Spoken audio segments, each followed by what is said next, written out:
आरोही एक ग्लास पाणी दे बरं. हे घ्या ढोसा. अगं जरा प्रेमानं देत जाय ना. हे काय ढोसा? तुमचं तर नुसतं काम काम काम चालू आहे. इथं माझं किती पोट दुखतंय त्याची आहे का तुम्हाला काही चिंता? नेहमीच आहे तुझं. कधी पोट दुखतं कधी डोकं दुखतं. अहो हे असं एका साईडला लय दुखतंय. चला ना आपण डॉक्टर कडे जाऊ. अगं नंतर जाऊ, मला लई काम आहे.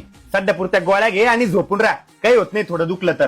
तुम्हाला आहे ना तुमचं काम जास्त प्रिय झालेलं आहे. माणसाची काही कदरच राहिली नाही तुम्हाला. अगं तुझा फोन वाजतोय. कोणाचा फोन आहे बघ लवकर, उचलतो. हा पिंकी बोल ना. काय ग कस काय?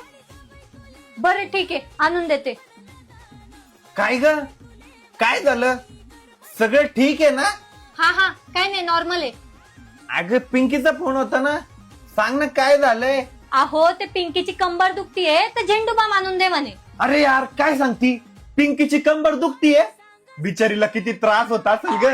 दे बर का लवकर झेंडूबाम, मी नेऊन देतो. दे लवकर. एक काम करा ना कंबर पण चोळून या. हा एकदम भारी कंबर चोळून येतो मी तिची. तू काळजी करू नको, तू फक्त लवकर झेंडूबाम दे. काय कंबर चोळायला चालले तुम्ही?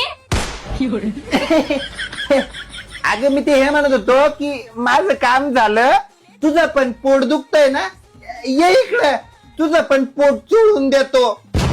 आता हाणते ना तुम्हाला की त्या झेंडूबामचं काम आहे ना तुम्हालाच पडलं पाहिजे. तुमच्या कारणाला.